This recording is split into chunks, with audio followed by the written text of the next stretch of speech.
Hello friends, welcome to your channel R geometrics.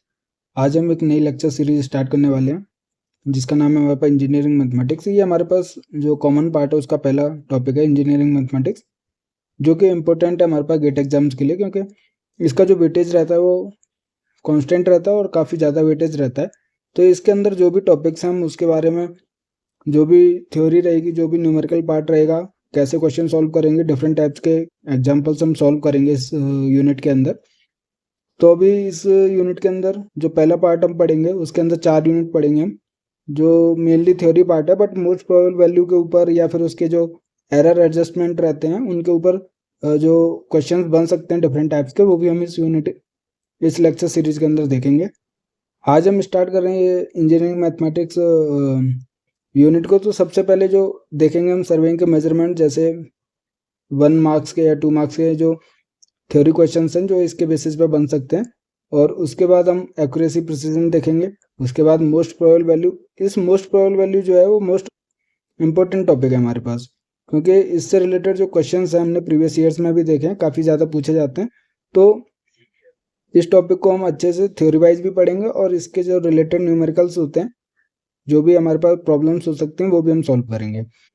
अब जैसे कि जो टॉपिक वाइज कितना कौन सा टॉपिक इंपॉर्टेंट है वो भी मैंने एक वीडियो बना रखी है, टॉपिक वाइज एनालिसिस कर रखा है। जितने भी प्रीवियस ईयर्स के हमारे पास पेपर हुए हैं, जैसे गेट ज्योमेट्रिक्स का 2 बार हुआ है, 2022 में हुआ है और 23 में हुआ है, तो उन दोनों के पेपर का किस टॉपिक वाइज वेटेज है, कॉमन पार्ट से कौन सा टॉपिक इंपॉर्टेंट है, उसका कितने मार्क्स का क्वेश्चन आया है, MCQ आया है, NAT आया है, MSQ आया है, वो सारा का सारा मैंने एनालिसिस की एक वीडियो डाल रखी है, तो वो आप रेफर कर सकते हो।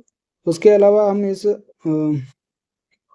सीरीज में 4th यूनिट में देखेंगे एरर्स एंड देयर एडजस्टमेंट, क्योंकि एरर्स तो हमें पता है किस टाइप के होते हैं, वो हम पढ़ भी लेंगे कि डिफरेंट टाइप्स ऑफ एरर्स क्या होते हैं और वो उनके सोर्सेज क्या होते हैं, तो वो चीज़ हम देख लेंगे। लेकिन उनको एडजस्ट कैसे करते हैं, क्योंकि इसके बेसिस पर भी हमारे पास न्यूमेरिकल्स बनते हैं और हमारे पास पूछे भी जाते हैं गेट एग्जाम्स में, इसलिए हम इससे रिलेटेड जो भी प्रॉब्लम्स बनेंगी उनको भी हम सॉल्व करेंगे।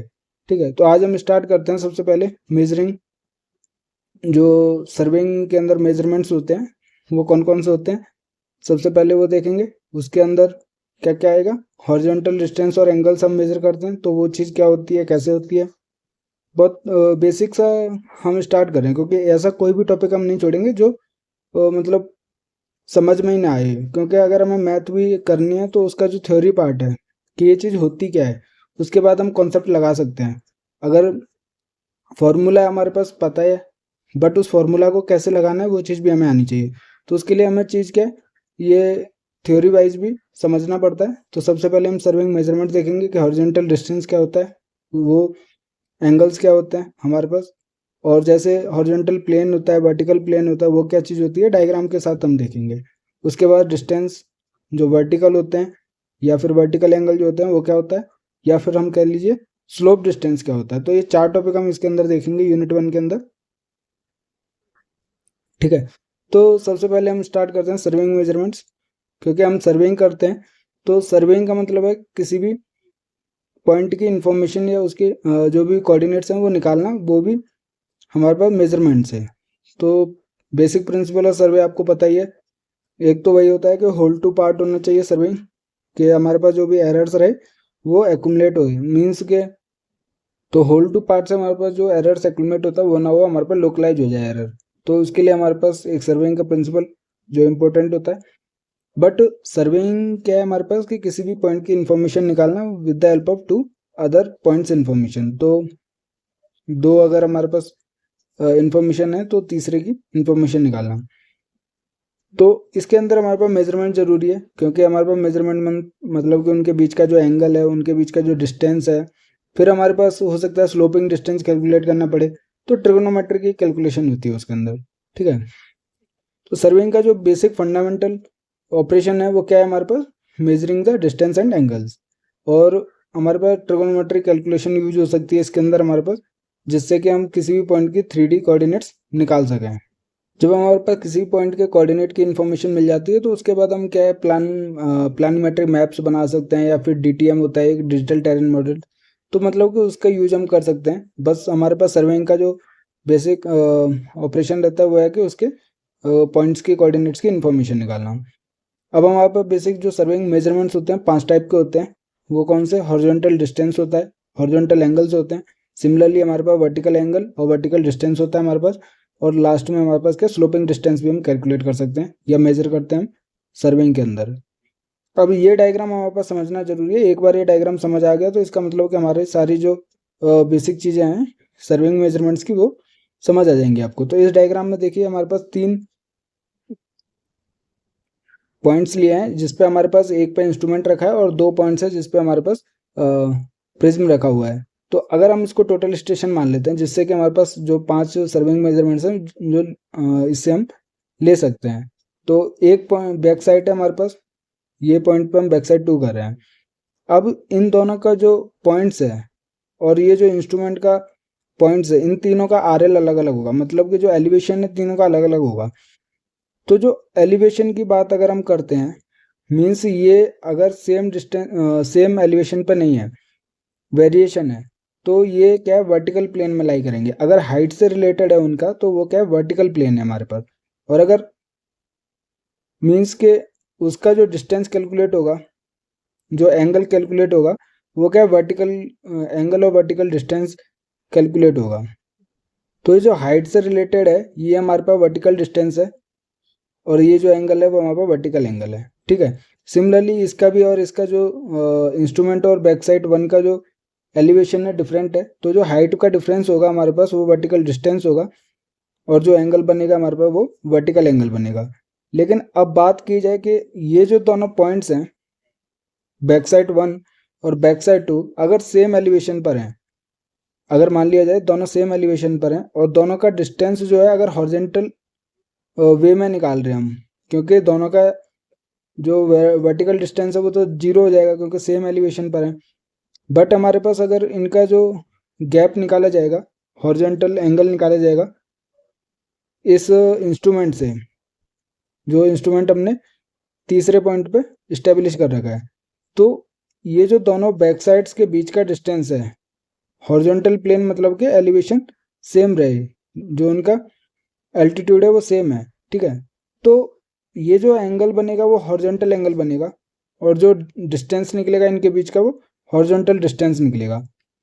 अब जो मेन इंपॉर्टेंट है वो है प्लेन, मतलब कि जो हम ये जो मेजरमेंट्स कर रहे थे वर्टिकल वाली, वो सारी की सारी एक ही प्लेन में हम कंसिडर कर रहे थे, इसलिए ये क्या है वर्टिकल प्लेन है।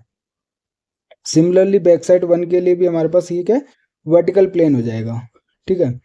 मतलब कि ये दोनों पॉइंट का एक ही प्लेन में हो, जो जो भी मेजरमेंट्स है जैसे वर्टिकल डिस्टेंस और वर्टिकल एंगल जो है वो एक ही प्लेन में है हमारे पास, ठीक है। उनका जो हॉरिजॉन्टल वेरिएशन है वो बिल्कुल भी एडजस्ट नहीं करता है, सेम प्लेन में हमारे पास, तो वो वर्टिकल प्लेन कहलाएगा हमारे पास। अब यही चीज़ हमारे पास क्या है कि हॉरिजॉन्टल डिस्टेंस जो है बैक साइड 1 और बैक साइड 2 में एडजस्ट करता है, ठीक है। तो जो ये हम मेजरमेंट्स कर रहे थे हॉरिजॉन्टल डिस्टेंस और हॉरिजॉन्टल एंगल, ये हमारे पास क्या है हॉरिजॉन्टल प्लेन में है, जिसका क्या है हॉरिजॉन्टल प्लेन उसको कहेंगे जिसका हमारे पास तीनों का एलिवेशन सेम है हमारे पास। तो हॉरिजॉन्टल वो वर्टिकल वेरिएशन नहीं है इसमें, इसलिए वो एक ही प्लेन में है, हॉरिजॉन्टल प्लेन में है। तो जो रीडिंग्स हम ले रहे थे हॉरिजॉन्टल डिस्टेंस और हॉरिजॉन्टल एंगल जो ले रहे थे हम, वो एक ही प्लेन में है, तो वो हमारे पास हॉरिजॉन्टल प्लेन कहलाता है हमारे पास, ठीक है। अगर उनका वर्टिकल वेरिएशन है तो फिर वो वर्टिकल प्लेन भी होगा और हॉरिजॉन्टल प्लेन भी होगा। बट ऐसा नहीं होता, हम एक ही प्लेन की बात करते हैं, हॉरिजॉन्टल प्लेन में हॉरिजॉन्टल डिस्टेंस निकालते हैं हम, क्योंकि वर्टिकल प्लेन तो हाइट से रिलेटेड हो गया, लेकिन जो इन दोनों का बीच का जो गैप है वो वर्टिकल डिस्टेंस हो जाएगा हमारे पास, ठीक है। और ये हमारे पास क्या स्लोपिंग डिस्टेंस हो जाएगा। अगर हम बोलेंगे कि वर्टिकल वेरिएशन भी है और हॉरिजॉन्टल वेरिएशन है, तो ये जो डिस्टेंस हो जाएगा स्लोपिंग डिस्टेंस हो जाएगा। तो इस डायग्राम के अंदर हमने सारी चीज़ें समझ ली। जो सर्विंग मेजरमेंट्स हैं 5 चीज़ें हैं। सबसे पहले हॉरिजॉन्टल डिस्टेंस, उसके बाद हॉरिजॉन्टल एंगल, उसके बाद वर्टिकल डिस्टेंस, उसके बाद वर्टिकल एंगल, उसके बाद हमारे पास स्लोपिंग डिस्टेंस। तो ये पांचों चीज़ें हमारे पास इस डायग्राम से समझ में आ रही हैं। अब बात की जाए इसमें जो भी टर्मिनोलॉजी यूज़ की गई है, जैसे वर्टिकल एक्सिस क्या होती है, जो हमारे पास प्लम लाइन के पैरेलल होती है, और हॉरिजॉन्टल एक्सिस अगर इसको हम मानते हैं तो इसके परपेंडिकुलर रहेगी वर्टिकल एक्सिस, ठीक है। वाई एक्सिस में जो होती है वो वर्टिकल एक्सिस होती है, और एक्स एक्सिस में हम जनरली क्या है हॉरिजॉन्टल एक्सिस मानते हैं। अब ये वर्टिकल एक्सिस हो गई, इस वर्टिकल एक्सिस से जो भी एंगल बनेगा हमारे पास वर्टिकल ये जो बनेगा एंगल स्लोपिंग डिस्टेंस का 2 पॉइंट्स के बीच का, वो जेनिथ एंगल बनेगा, चाहे वो हमारे पास लोअर एलिवेशन पे हो चाहे हमारे पास अबव ज़्यादा एलिवेशन पर हो। तो जो वर्टिकल एक्सिस से एक्चुअल जो एलिवेशन डिस्टेंस है उनके बीच का जो एंगल बनेगा वो जेनिथ एंगल कहलाता है। ठीक है, क्योंकि जो ये इंस्ट्रूमेंट है, अगर हम इसको टोटल स्टेशन लेते हैं तो ये हमारे पास यहाँ से रेडिएशंस भेजेगा प्रिज्म के ऊपर, फिर ये हमारे पास डिस्टेंस कैलकुलेट कर लेगा। ठीक है, अब ये डिस्टेंस कैलकुलेट कर लेगा, सिमिलरली ये हमारे पास कितना जेनिथ एंगल है तो उसके कोऑर्डिनेट्स मिल जाते हैं, क्योंकि टीएस का जो टोटल स्टेशन का जो स्टेशन पॉइंट है उसके कोऑर्डिनेट्स हमें इस्टेब्लिश कर लेते हैं 2 अननोन पॉइंट से, या फिर एक बैक साइड से एक अननोन पॉइंट से। तो इस पॉइंट्स के कोऑर्डिनेट्स मिल जाते हैं हमारे पास जहाँ पे इंस्ट्रूमेंट इस्टेब्लिश है। उसके बाद ये डिस्टेंस कैलकुलेट करके, ये एंगल कैलकुलेट करके, ये इस पॉइंट्स के भी हमारे पास कोऑर्डिनेट बता देता है, क्योंकि ये डिस्टेंस जो प्रिज्म हाइट होती है वो हमारे पास पता रहती है। तो अगर आपने कभी टोटल स्टेशन यूज़ किया होगा तो आपको ईजिली समझ आ जाएगा। तो कहने का मतलब है कि सर्विंग मेजरमेंट्स में किसी भी पॉइंट्स के हम कोऑर्डिनेट्स निकाल रहे हैं तो उसके लिए मेजरमेंट जो हमें लेनी पड़ रही है वो हमारे पास वर्टिकल डिस्टेंस भी हो रहा है, हॉरिजॉन्टल डिस्टेंस भी हम निकाल सकते हैं, और वो जो प्लेन बनता है हमारे पास वो चीज़ भी हमने देख ली। ठीक है, तो ये डायग्राम को अगर ध्यान रखना है अभी जब हम थ्योरी पढ़ेंगे, क्योंकि इसका मैं बार बार जिक्र करूँगा। तो सबसे पहले हम देखते हैं हॉरिजॉन्टल प्लेन और वर्टिकल प्लेन किसको कहते हैं, उसकी क्या थ्योरी है हमारे पास। तो सबसे पहले हमारे पास जो भी एंगल और डिस्टेंस निकल सकते हैं या तो वो हॉरिजॉन्टल में होगा या फिर वर्टिकल प्लेन में होगा। ठीक है, जो हॉरिजॉन्टल प्लेन क्या होता है, हॉरिजॉन्टल प्लेन एक surface level surface radiating outward from the point of the observation and perpendicular to the vertical axis, या फिर आप कह लीजिए कि ये अर्थ सरफेस है, इसके पैरेलल आप चलोगे तो हॉरिजॉन्टल चीज़ें मिलेंगी आपकी। ठीक है, जो ये लेवल सरफेस रहेगा इसके पैरेलली अगर हम चलते हैं, या फिर यहाँ पे हमने इंस्ट्रूमेंट रखा, यहाँ पे हमारे पास प्रिज्म है, तो ये जो साइट बनेगी, साइट ऑफ रेडिएशन कह लीजिए, तो ये हमारे पास पैरेलल होगी इस लेवल सरफेस के। तो ये जो डिस्टेंस होगा वो हॉरिजॉन्टल डिस्टेंस होगा। और अगर दो के बीच में निकालोगे, अगर आप 3D पोजीशन में देखोगे, दूसरा यहाँ पर है, तो ये जो डिस्टेंस बनेगा वो हमारे पास हॉरिजॉन्टल डिस्टेंस बनेगा।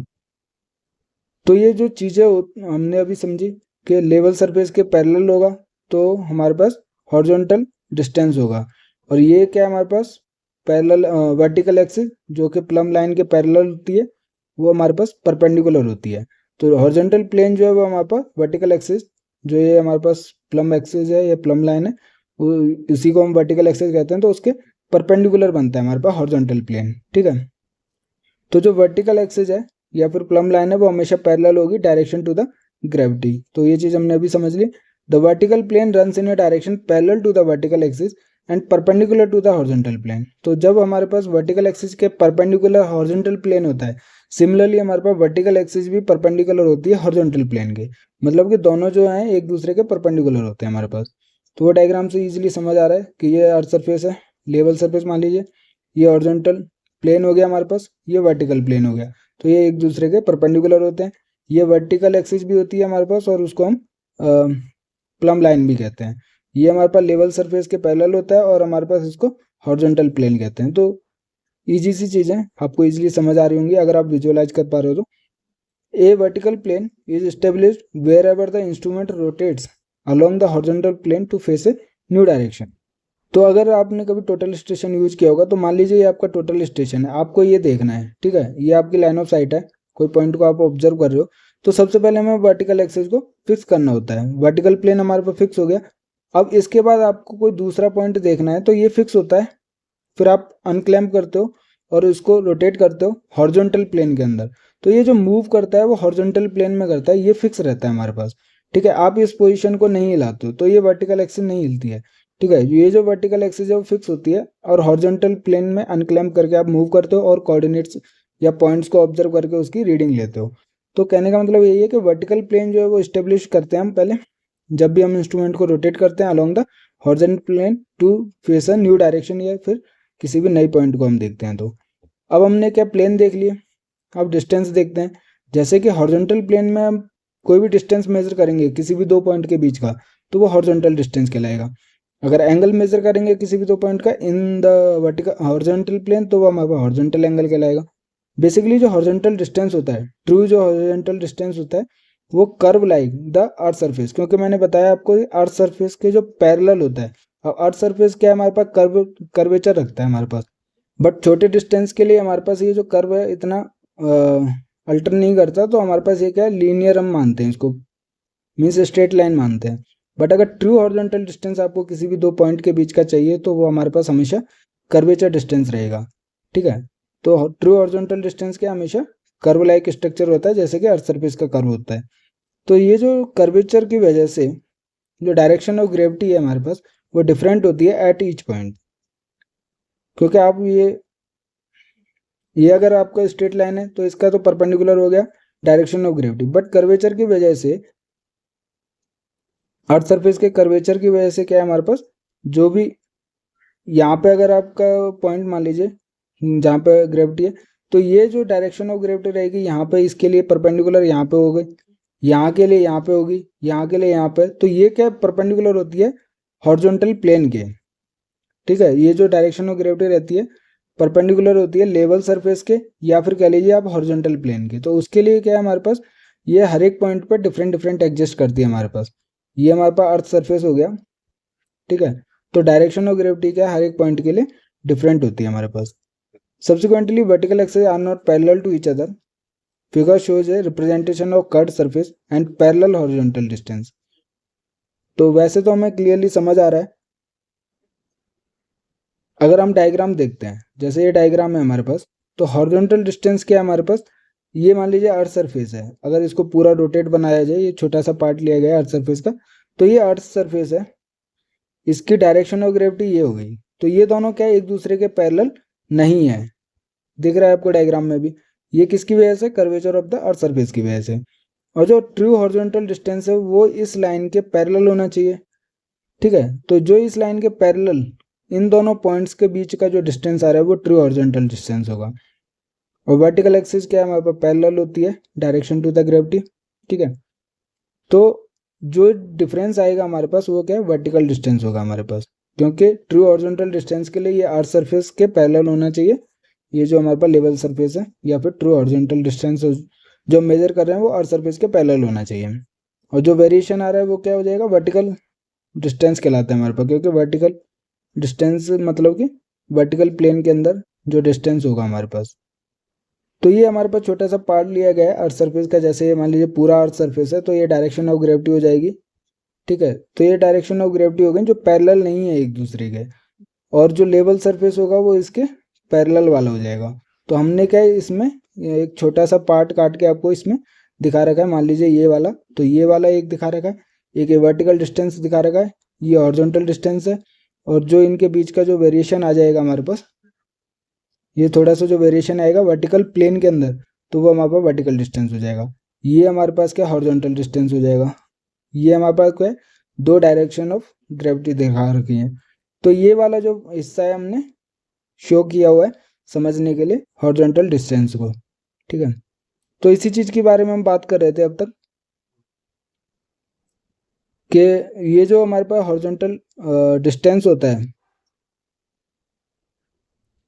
पैरेलल होता है कर्व्ड सरफेस के, कर्व्ड अर्थ सरफेस के। ठीक है, और जो एंगल बनता है हमारे पास हॉरिजॉन्टल एंगल, वो हमारे पास क्या है, दो पॉइंट्स के बीच में इन द हॉरिजॉन्टल प्लेन। सो तो जो ये हॉरिजॉन्टल एंगल है वो हमारे पास एजीमुथ कैलकुलेशन में भी हेल्प करता है, क्योंकि हमारे पास जो एजीमुथ क्या होता है, एक एंगल होता है, हॉरिजॉन्टल एंगल ही हम कह सकते हैं कि हॉरिजॉन्टल एंगल को अगर हम मेजर करते हैं किसी भी डिफाइंड रेफरेंस, मतलब कि जहाँ पर ट्रू नॉर्थ है या जियोडेटिक नॉर्थ है, ये मान लीजिए जियोडेटिक नॉर्थ है। ठीक है, तो यहाँ से अगर हम किसी भी पॉइंट का जो अगर लाइन है दो पॉइंट्स का, ये और ये बी लाइन है हमारे पास, तो अगर ये हॉरिजॉन्टल प्लेन में एंगल नापते हैं तो इसको क्या हम एजीमुथ कहते हैं। और ये एजीमुथ जो है वो हमारे पास हेल्प करता है इस पॉइंट का कोऑर्डिनेट्स निकालने के लिए। तो और ये कोऑर्डिनेट निकालने के लिए हमारे पास ये डिस्टेंस पता होना चाहिए और ये एंगल पता होना चाहिए। तो ये क्या हमारे पास हॉरिजॉन्टल एंगल है, और ये क्या हमारे पास हॉरिजॉन्टल डिस्टेंस है। तो हॉरिजॉन्टल एंगल और हॉरिजॉन्टल डिस्टेंस की मदद से हम क्या इस बी लोकेशन की कोऑर्डिनेट्स हम कैलकुलेट कर सकते हैं। तो ये सब चीज़ हम ट्रेवर्स के अंदर देखते हैं। अगर आपने कभी ट्रेवर्स का जो कैलकुलेशन रहता है तो उसके अंदर आपने देखा होगा लैटिट्यूड और डिपार्चर कैलकुलेशन रहता है हमारे पास। तो ये हमारे पास जो मेजरमेंट्स रहता है वो हमारे पास हॉरिजॉन्टल प्लेन के अंदर रहता है। ठीक है, तो एजीमुथ जो है वो हमारे पास हॉरिजॉन्टल एंगल होता है जिसको हम क्लॉकवाइज मेजर करते हैं किसी भी रेफरेंस के साथ। ठीक है, फिर हमारे पास क्या है, ये चीज़ हमने देख ली, वर्टिकल डिस्टेंस और एंगल देखते हैं हमारे पास। जैसे सिमिलरली हमने हॉरिजॉन्टल पढ़ा वैसे हमारे पास वर्टिकल डिस्टेंस है। तो जब हमारे पास जो डिस्टेंस और एंगल मेजरमेंट होता है वर्टिकल प्लेन में तो वो हमारे पास क्या कहलाता है, वर्टिकल डिस्टेंस और वर्टिकल एंगल कहलाता है हमारे पास।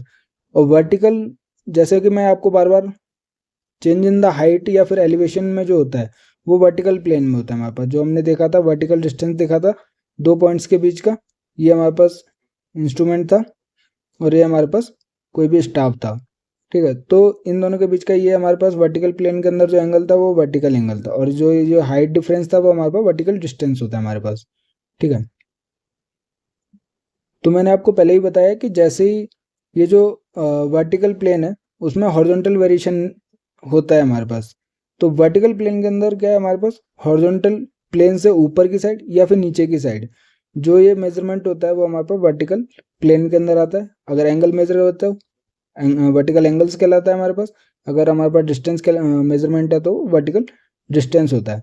अब जैसे कि हमने इंस्ट्रूमेंट का देखा था, ये जो इंस्ट्रूमेंट था हमारे पास वर्टिकल एक्सिस से इसने क्या है ये एंगल निकाला था। तो ये जो वर्टिकल एंगल है वो किसके बराबर था हमारे पास, जेनिथ एंगल के बराबर। ठीक है, इसी जेनिथ एंगल को वो जो टोटल स्टेशन है वो मेजर करता है हमारे पास किसी पॉइंट के कोऑर्डिनेट्स निकालने के लिए। अब ये जो जेनिथ एंगल है वो रेफरेंस होता है हमारे पास वर्टिकल एंगल का, मीन्स वर्टिकल एंगल को मेजर करते हैं हमारे पास जेनिथ एंगल निकालने के लिए। वो हमारे पास 0 डिग्री है तो वो ओवरहेड है, 90 डिग्री है तो मतलब हॉरिजॉन्टल प्लेन है। तो आप ये चीज़ इससे भी देख सकते हो कि हमारे पास ये इंस्ट्रूमेंट है। ठीक है, ये हमारे पास वर्टिकल एक्सिस है, ये हमारे पास वर्टिकल एक्सिस है। अगर ये 0 डिग्री होगी तो मतलब कि ये हमारे पास 90 डिग्री एंगल बना रहा है जेनिथ एंगल, और ये हमारे पास पैरेलल है मतलब 0 डिग्री बना रहा है हमारे पास। ठीक है, तो 0 डिग्री मतलब ओवरहेड है और 90 डिग्री पे ये क्या हमारे पास हो जाएगा, हॉरिजॉन्टल प्लेन हो जाएगा। तो ये तो आपको डायग्राम से समझ आ रहा है, जो भी हमने स्टार्टिंग में देखा था। यहाँ पे आप देख सकते हो कि जेनिथ एंगल अगर हमारे पास यहाँ से यहाँ तक क्या है 90 डिग्री है मतलब कि वो हॉरिजॉन्टल प्लेन में आ जाएगा, और ये 0 डिग्री पे हमारे पास ओवरहेड हो जाएगा मतलब वर्टिकल प्लेन के अंदर मेजरमेंट्स लेगा। ठीक है, फिर उसके बाद हमारे पास क्या है, स्लोपिंग डिस्टेंस है। स्लोपिंग डिस्टेंस हमने देख लिया कि शॉर्टेस्ट डिस्टेंस होता है हमारे पास जो इंस्ट्रूमेंट से टारगेट के बीच में मेजर किया जाता है हमारे पास। तो हमने देखा था डायग्राम के अंदर, और ये हमारे पास क्या है हॉरिजॉन्टल, ये हॉरिजॉन्टल डिस्टेंस है, ये वर्टिकल डिस्टेंस है। तो इसका जो है हमारे पास ये स्लोपिंग डिस्टेंस जो होता है हाइपोटेन्यूज होता है हॉरिजॉन्टल और वर्टिकल डिस्टेंस का, जिसको हम स्लोप डिस्टेंस कहते हैं हमारे पास। ठीक है, ये वर्टिकल एंगल हो जाएगा हमारे पास और हॉरिजॉन्टल एंगल का यूज नहीं होगा इसमें। तो अगर हमारे पास स्लोपिंग डिस्टेंस पता है और वर्टिकल एंगल पता है हमारे पास, तो ये हम कैलकुलेट कर सकते हैं ट्रिगोनोमेट्री यूज करके, और हॉरिजॉन्टल डिस्टेंस भी कैलकुलेट कर सकते हैं। ठीक है, तो ये हमारे पास क्या है, यूनिट 1 के अंदर था सर्विंग मेजरमेंट्स। 5 इंपॉर्टेंट मेजरमेंट्स थी। सबसे पहले हमने देखा horizontal plane, vertical plane, horizontal distance, vertical distance, horizontal angle, vertical angle, sloping angle, sloping distance. Sloping angle नहीं होता है लेकिन स्लोपिंग डिस्टेंस होता है। लेकिन स्लोपिंग डिस्टेंस हमें पता है, वर्टिकल एंगल पता है, तो हम हॉरिजॉन्टल डिस्टेंस निकाल सकते हैं, वर्टिकल डिस्टेंस निकाल सकते हैं। तो ये सारी चीज़ें जो मेजरमेंट्स हमसे गेट एग्जाम्स में पूछी जा सकते हैं वो हमने चीज़ देख ली। अब जो दूसरा इंपॉर्टेंट टॉपिक है वो है हमारे पास एक्यूरेसी एंड प्रिसीजन।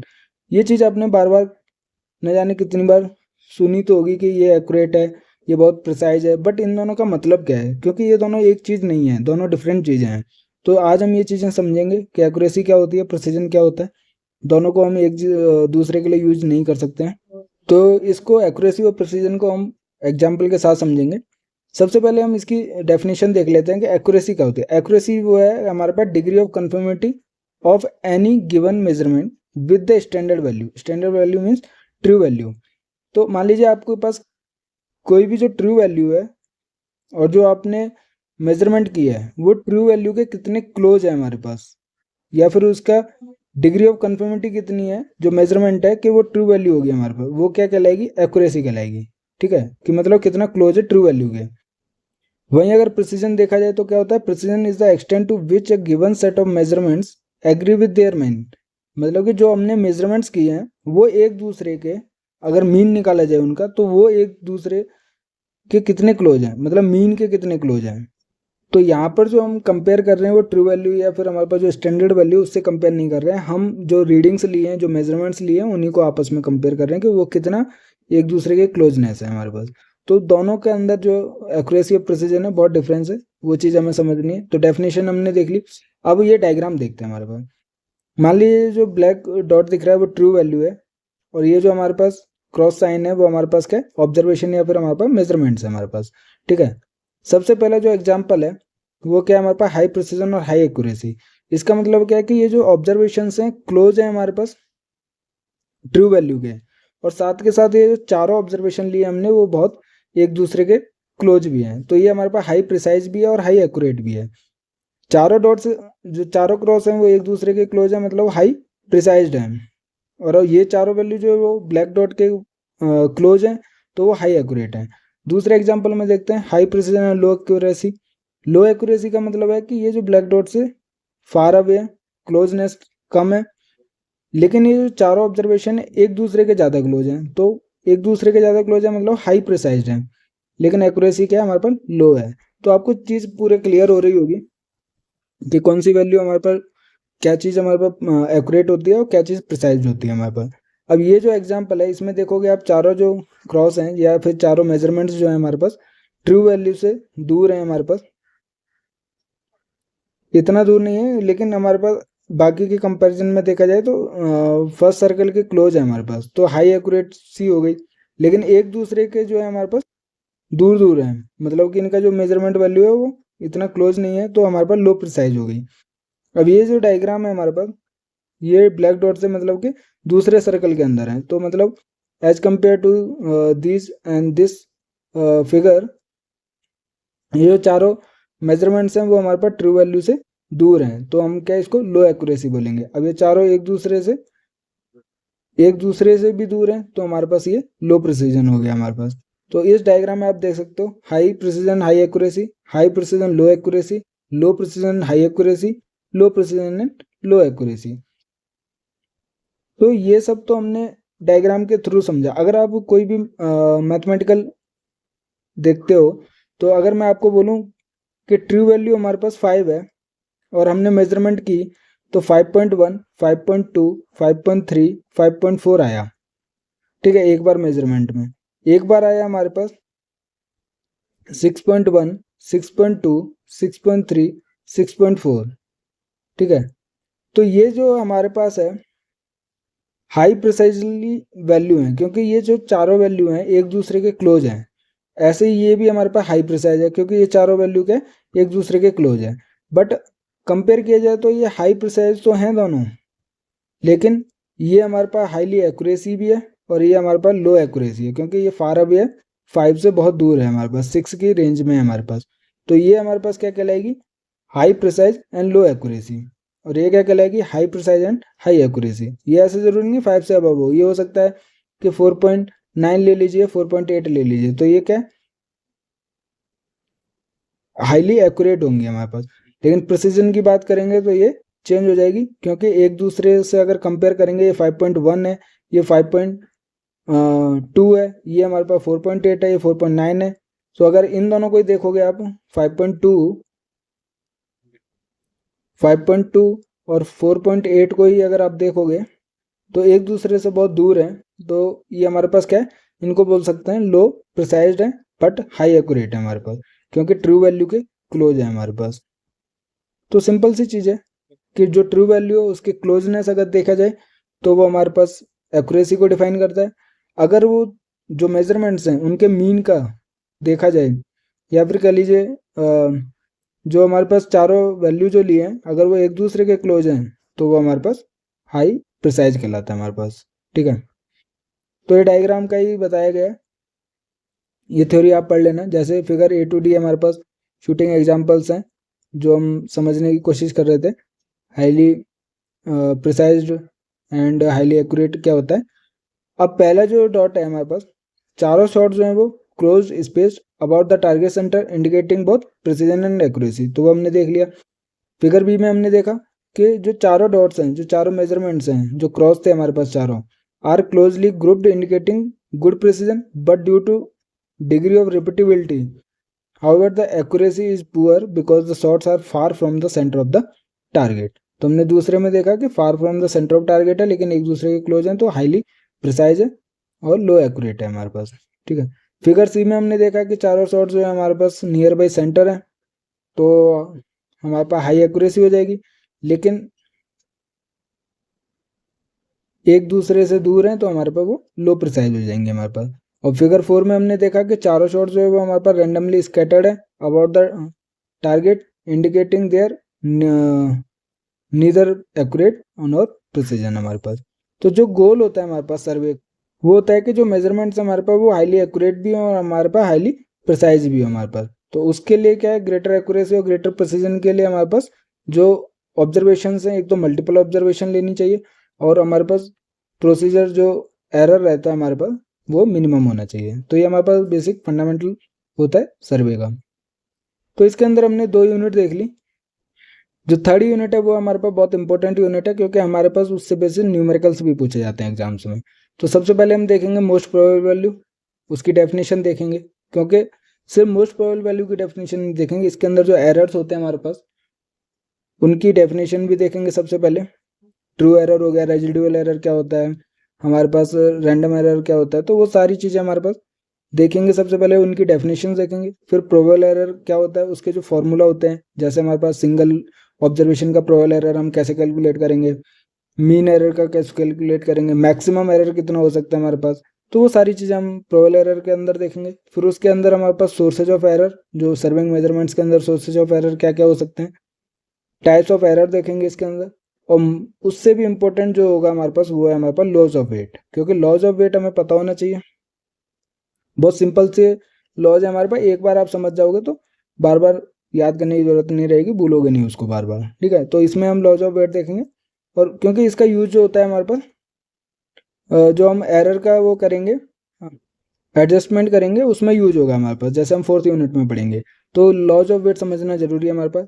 लेकिन हम जो मोस्ट प्रोबेबल यूनिट है 3rd यूनिट, उसके अंदर हम क्या डिटर्मिनेशन करेंगे या हम मोस्ट प्रोबेबल वैल्यू निकालेंगे। उसके लिए हमारे पास क्वेश्चंस मैंने लिए हुए हैं, तो क्वेश्चंस भी हम सॉल्व करेंगे इसके अंदर हमारे पास। ठीक है, पर आज हम जो पढ़ेंगे वो हम सिर्फ अभी डेफिनेशंस पढ़ते हैं कि डिफरेंट टाइप्स ऑफ जो टर्मिनोलॉजी हैं जो हमें समझ नहीं आती हैं वो हमें समझना है सबसे पहले, क्योंकि हमारे पास न्यूमेरिकल तो आ जाएगा बट फॉर्मूला भी हमें पता है, बट हमें बेसिक कॉन्सेप्ट ही नहीं पता है कि हमें उससे यूज़ कैसे करना है। क्योंकि गेट एग्जाम एकदम कभी भी डायरेक्ट या सिंपल क्वेश्चन बहुत कम पूछता है हमारे पास, वो हमेशा कुछ ना कुछ ट्रिक जरूर खेलता है और उसी ट्रिक में फंसते हैं। अगर वो ट्रिक पकड़ आ जाती है तो हमारे पास वो क्वेश्चन सॉल्व हो जाता है हमारे पास और आंसर भी हमारे पास सही करेक्ट निकल जाता है। तो वो ट्रिक पकड़ने के लिए हमारे पास हर एक कॉन्सेप्ट पता होना चाहिए। तो सबसे पहले हम डेफिनेशन देखते हैं। सबसे पहले डेफिनेशन में क्या है, इंडिपेंडेंट क्वांटिटी।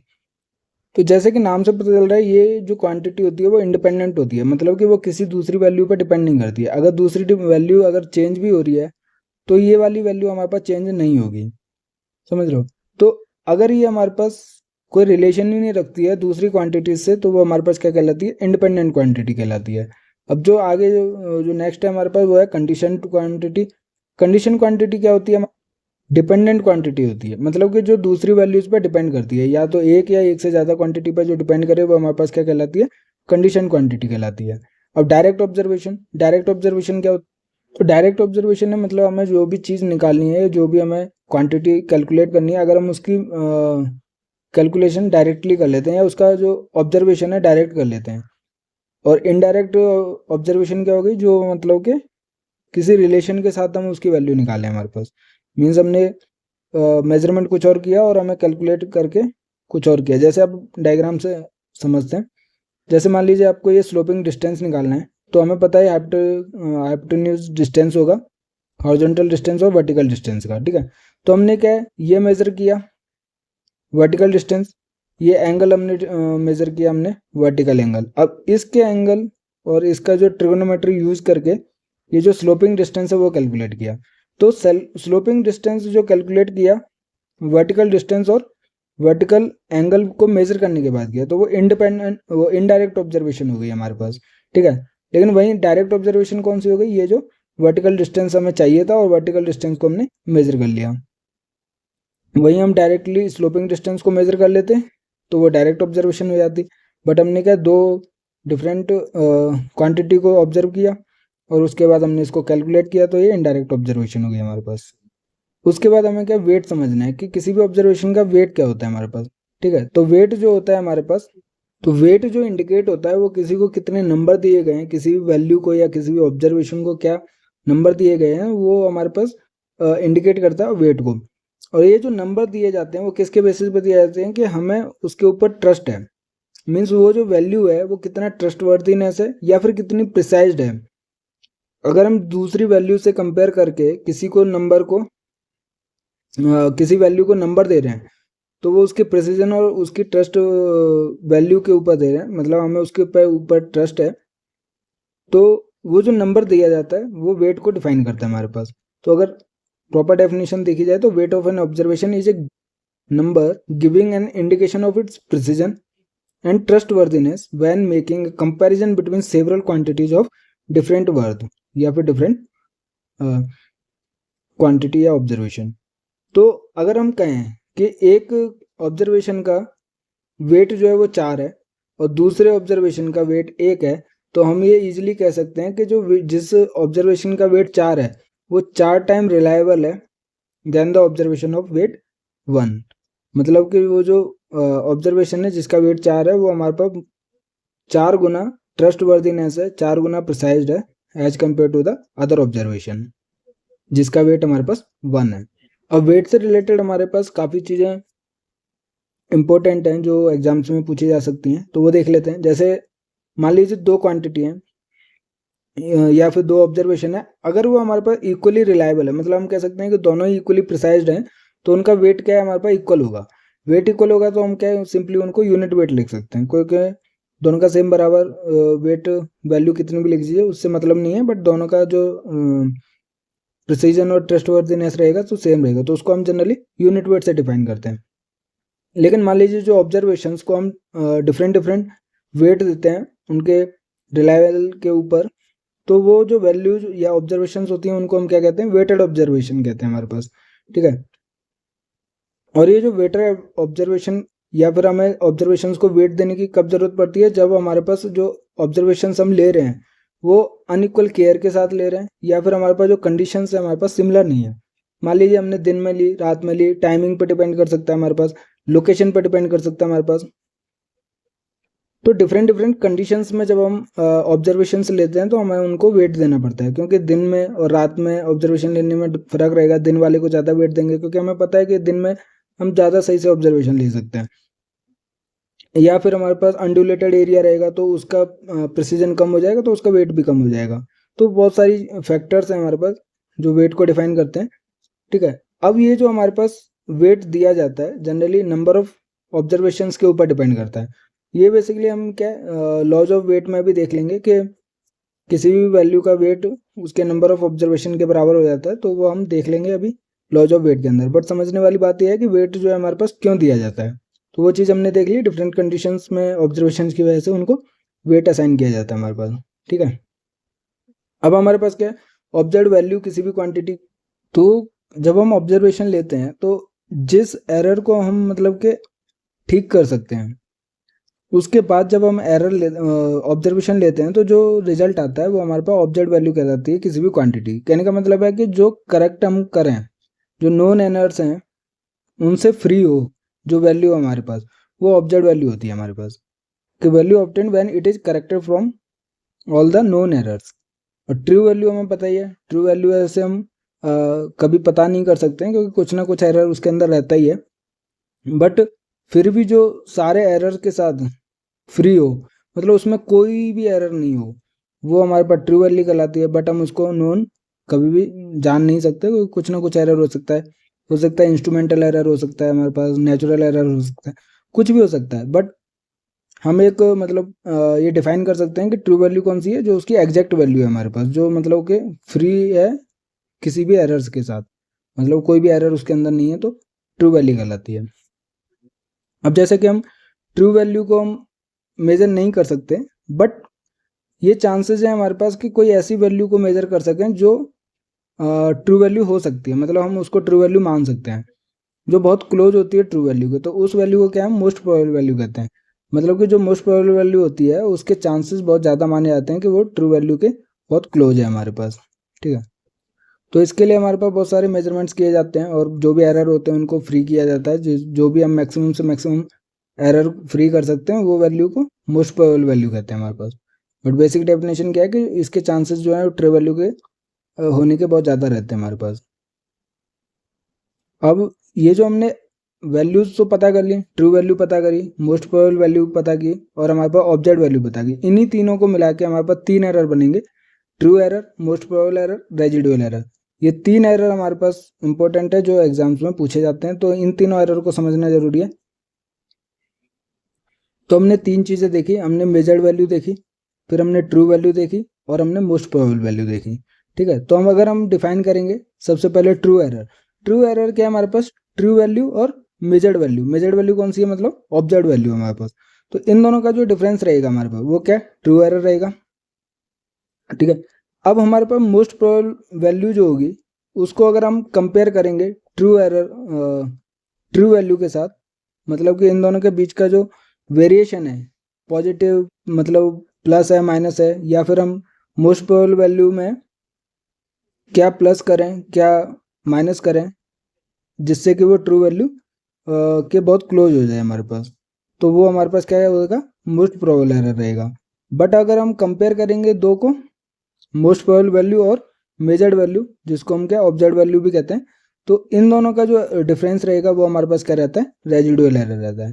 तो ये चीज़ें आपको समझनी है, 3 चीज़ें, मोस्ट प्रोबेबल वैल्यू या फिर ऑब्जर्व वैल्यू या फिर ट्रू वैल्यू, इन दोनों का जो डिफरेंस रहेगा वो हमारे पास एरर कहलाता है हमारे पास। अब आपको पता ही है कि हमने एरर कैलकुलेट कर लिया, तो उसका जो नेगेटिव रहेगा, मतलब अगर पॉजिटिव एरर है तो माइनस करना पड़ेगा, अगर माइनस एरर है तो प्लस करना पड़ेगा, वो क्या कहलाएगा हमारे पास, करेक्शन कहलाएगा। मीन्स माइनस ऑफ एरर क्या होता है हमारे पास, करेक्शन होता है हमारे पास। तो बेसिक सी चीज़ें हैं, आप डेफिनेशन देखोगे, ट्रू वैल्यू ट्रू एरर क्या होता है, डिफरेंस होता है ट्रू वैल्यू और ऑब्जेक्ट वैल्यू का। जो मोस्ट प्रोबेबल एरर रहता है वो हमारे पास कितना ऐड करें कितना सब्ट्रैक्ट करें मोस्ट प्रोबेबल वैल्यू से, जिससे कि वो फिक्स कर दे लिमिट को within which it is an ever chance to be true value, ठीक है। और रेजिडुअल एरर क्या डिफरेंस है हमारे पास मोस्ट प्रोबेबल वैल्यू और ऑब्जेक्ट वैल्यू का। ये जो रेजिडुअल एरर है वो चीज़ समझना जरूरी है, क्योंकि इसका बहुत ज़्यादा यूज होगा जब हम लीस्ट स्क्वायर मेथड पढ़ेंगे तो उसमें इसका यूज होगा। तो ये समझना है, ये क्या हमारे पास मोस्ट प्रोबेबल वैल्यू और ऑब्जेक्ट वैल्यू के बीच का डिफरेंस है। उसके बाद हमारे पास आता है नॉर्मल इक्वेशन। ये भी इंपॉर्टेंट है क्योंकि इसका जो यूज होगा नॉर्मल इक्वेशन का वो न्यूमेरिकल्स को सॉल्व करने के लिए होगा, और इसके बेसिस पे हमारे पास काफ़ी क्वेश्चंस भी देखे गए हैं प्रीवियस ईयर्स में, तो इसको समझना जरूरी है। वैसे तो हम न्यूमेरिकल जब करेंगे तो उसमें बेसिक कॉन्सेप्ट बता दिया जाएगा कि क्या होता है हमारे पास नॉर्मल इक्वेशन, बट अभी थ्योरी देख लेते हैं। तो ये जो नॉर्मल इक्वेशन है वो हमारे पास किसके लिए यूज होती है, मोस्ट प्रोबेबल वैल्यू को कैलकुलेट करने के लिए यूज होती है। जितने भी हमारे पास नंबर ऑफ अननोन्स रहेंगे, जैसे एक्स वाई जेड, अगर मान लीजिए 3 अननोन्स हैं तो हमारे पास 3 ही हमारे पास नॉर्मल इक्वेशंस बनेंगी। एक बनेगी एक्स के लिए, एक बनेगी वाई के लिए, एक बनेगी जेड के लिए। अगर हम एक्स की नॉर्मल इक्वेशन बना रहे हैं तो जो भी कोफिशिएंट रहेगा इसका एक्स का, अगर वेट गिवन है तो वेट से भी मल्टीप्लाई होगा, अगर कोफिशिएंट जो रहेगा इसका उससे मल्टीप्लाई करके उस इक्वेशन को, और फिर तीनों इक्वेशन को, जो भी हमारे पास 3 इक्वेशन अननोन रहेंगी 3 अननोन्स के लिए, वो हमारे पास मोस्ट प्रोबेबल वैल्यू निकालनी है तो नॉर्मल इक्वेशन कैलकुलेट करनी पड़ती है। तो ये सब हम क्या उसमें एग्जांपल जब हम सॉल्व करेंगे तो उसके अंदर देखेंगे कि नॉर्मल इक्वेशन हम डिफरेंट कोफिशिएंट्स के लिए या डिफरेंट अननोन्स के लिए हम कैसे बनाते हैं नॉर्मल इक्वेशन, और उसका यूज कैसे होता है हमारे पास मोस्ट प्रोबेबल वैल्यू में। बट समझने वाली बात है कि जो भी कोफिशिएंट रहता है अननोन का वो हमारे पास मल्टीप्लाई किया जाता है उस इक्वेशन से, और फिर उनको ऐड करके नॉर्मल इक्वेशन बनाई जाती हैं, और इसका यूज जो होता है वो हमारे पास मोस्ट प्रोबेबल वैल्यू को कैलकुलेट करने के लिए होता है किसी भी अननोन की। और जो normal number of normal equations रहती हैं, ये जो थ्योरी है वो हो सकता है डायरेक्टली पूछा जाएगा एग्जाम में, इसलिए मैं ये थ्योरी पार्ट भी लेकर आया हूँ। न्यूमेरिकल्स तो हम सॉल्व करेंगे ही करेंगे, उसमें भी हम समझेंगे क्या मतलब है इस नॉर्मल इक्वेशन का, बट जो थ्योरी पार्ट है वो भी आपको यहाँ से पढ़ना है, जिससे कि कोई भी क्वेश्चन ना छूटे एग्जाम में।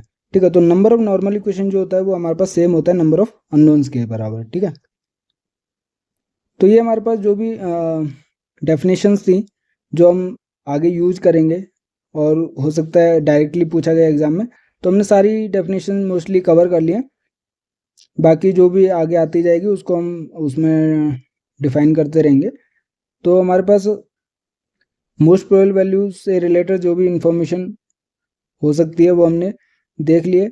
अब आगे जो हम नेक्स्ट लेक्चर में जो पढ़ेंगे वो हम प्रोबेबल एरर और sources of error in serving measurements और इन सब के बारे में पढ़ेंगे, जो कि इम्पोर्टेंट है हमारे पास। तो स्टेप बाय स्टेप चल रहे हैं और कोई भी चीज़ नहीं छोड़ रहे हैं, मतलब बेसिक से कॉन्सेप्ट से हम पढ़ रहे हैं, उसका थ्योरी पार्ट भी, और जो भी न्यूमेरिकल्स रहेंगे जैसे डिटरमिनेंट कैलकुलेट करना होगा, मोस्ट प्रोबेबल वैल्यू कैसे कैलकुलेट करेंगे, वो हर एक टाइप का क्वेश्चन मैंने लिया है तो वो भी हम सॉल्व करेंगे। तो अगर आपको ये वीडियो पसंद आया तो प्लीज़ लाइक कीजिए, अपने दोस्तों के साथ शेयर कीजिए, चैनल को सब्सक्राइब कीजिए। आप हमारे साथ नोट्स, पीडीएफ, क्विजेज और जो भी अपडेट्स है गेट ज्योमेट्रिक्स से रिलेटेड, तो आप हमारे साथ टेलीग्राम चैनल पर या फिर व्हाट्सअप चैनल पर भी जुड़ सकते हैं, जिसका लिंक जो आपको वीडियो के डिस्क्रिप्शन में मिल जाएगा। तो अपने दोस्तों से ज़्यादा शेयर कीजिए और हारू ज्योमेट्रिक्स के साथ गेट ज्योमेट्रिक्स की प्रिपरेशन करते रहिए। Thank you.